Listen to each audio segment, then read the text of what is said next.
Hello and welcome to today's video as we have two series that took place in MSI this morning, right? Furia LYON, T1 BLG went 1-1 in predictions, got the LYON one. Thought T1 would win in 5 games against BLG. That did not happen. The only thing that really affected the power rankings was the Furia series. Furia dropped 4 spots due to their loss. The reason why that happens is because when CBLOL takes a loss, it's going to affect them more than the other regions because the regional hierarchy. CBLOL has struggled the last 3 international events. I think they're now 1-8 at MSI 25, Worlds 25. Well, actually, I guess MSI 25 is out of the equation once this tournament's done. It could get even worse. So, Furia LYON. Furia should have won this series on paper. They were ahead for 54% of the minutes played. Game 1 in particular was definitely in their favor. But the other 2 games as well, games 1 and 2, really, they had positions. And hell, even in game 3, they had a position to win. And were ahead for a significant portion. But just couldn't get the job done. They took the majority of Drakes, 9 of 17, 3 of 5 Barons, but had negative 629 of Baron power play. That is how you lose. That is how you lose. Not taking advantage of your opportunities. And that happened really in game 1, and even though they were resilient and fought back in game 2 and were very competitive, that mid to late game was not there. LYON took 2 Barons, averaged 4,551 gold. That's a 5,000 gold difference on average between the two. That's significant. Berserker had 2 solo kills, 19, 3, and 23, 32% of the team's damage. Inspired had a solo, 81 KP. JoJo, a 2v2 kill, 3, 11, 41, 81 KP. Ayu, 30 damage share. Gigo and Toots both had solo kills as well. When we look at over here, only Gigo had a lead in the early game. It was not a blowout. LYON do not blow out their opponents over the average of all their games. They're a slower team, and they punish you for making mistakes and not playing clean League of Legends. And as the game went on, Furia struggled in those mid to late game moments. So Gigo, 150 gold lead at 15 minutes. Otherwise, Inspired was barely ahead of Tatu, Saint barely ahead of Toots. Now, the bot lane duo, Berserker Isle, 640 gold ahead. That is a chunk. Is it crushing? No. But is it ahead? Sure.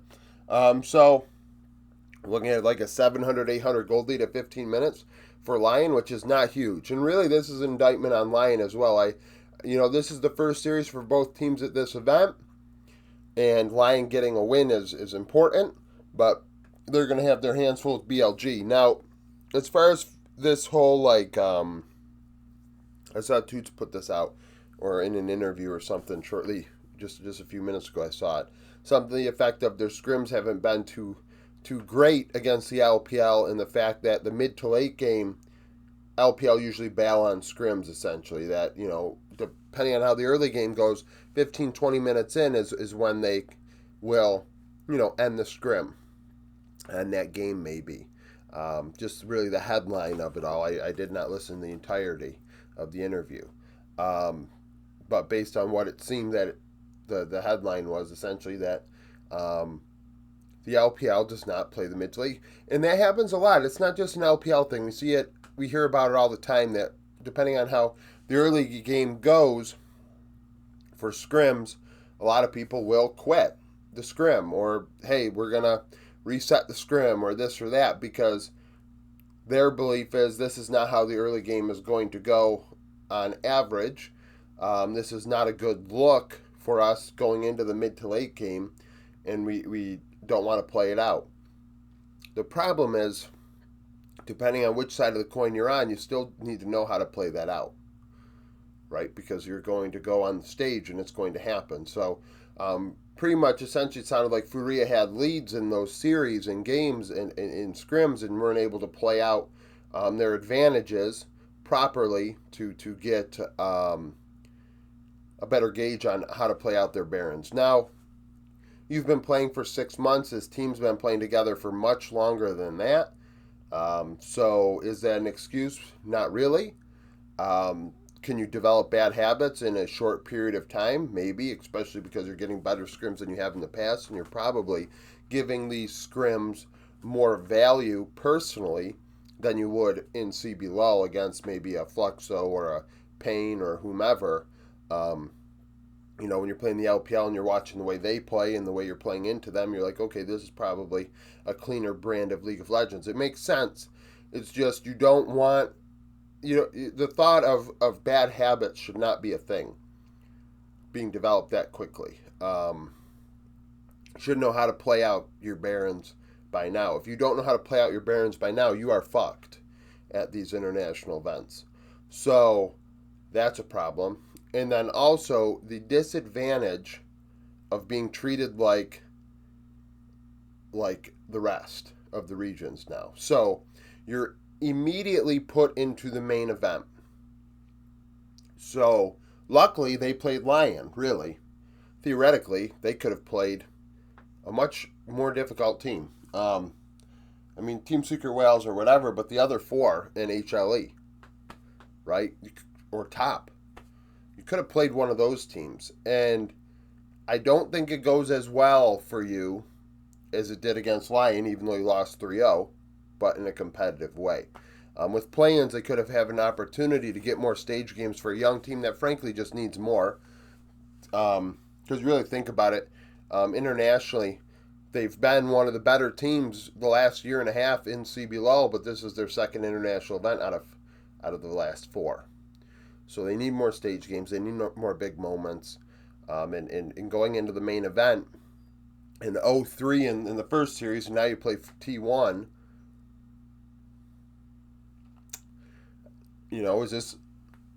This could be a problem. So that's a thing. They dropped 4 spots because when CBLOL loses, it's tougher on their algorithm because CBLOL struggles internationally. So the hierarchy of things still has Brazil at the bottom, and Brazil is performing like it. This was not Rift Rivals. This was not America's Cup at home in your backyard. This was a major event. This is where the big dogs come to play. Okay? So they have to recover against T1. They're going to have their hands full, but at this event, you're not going to get many easy matchups. This is the real deal. So this is where you determine who gets world seeds and who doesn't, who gets MSI seeds and who doesn't. So that's a thing. T1 BLG. I did not even write the percentages on here. BLG were ahead for 63% of this series. Game 3, I believe, is the one in particular where BLG blew out T1. And then in Game 5, they were very strong as well. Very interesting draft. So BLG took 13 of 23 Drakes. Both teams took 4 Barons each. You see 3,300 for BLG, under 2,000 for T1. Sean was the star. 2 solo kills, 20, 9, and 34, 78 KP. His Kindred in Game 5 was huge. It is a pocket pick historically for Sean. It's something we highlighted in the videos leading up to this event. We talked about the junglers and what unique picks they have. Kindred was on there. Viper, 28% of the team's damage. He played a fucking Vel'Koz. And I don't recall. Vel'Koz could have been buffed on this patch. And I didn't talk about it because nobody really plays it. It's either that or somebody played it. And I wonder if it was... I know Busio played it. Did Knight play it, though? Like, was it in BLG's pocket? I can't recall exactly, but Viper played it in this series. Pays very strong in the loss. He had 4 solo kills. He was, I think, after Shun, he is the second best player in this series. 24, 10, and 12. 30 damage share, 69 KP. Faker had 2 solo kills. Knight had 1. Bin had 1. Doran, An, and Keria also. We see a 560 gold lead for Bin into Doran. That's not a shock, despite all the bullshit crap people have been whining about coming up to this event because Bin talked shit about Doran. The fact of the matter is, Bin is better than Doran.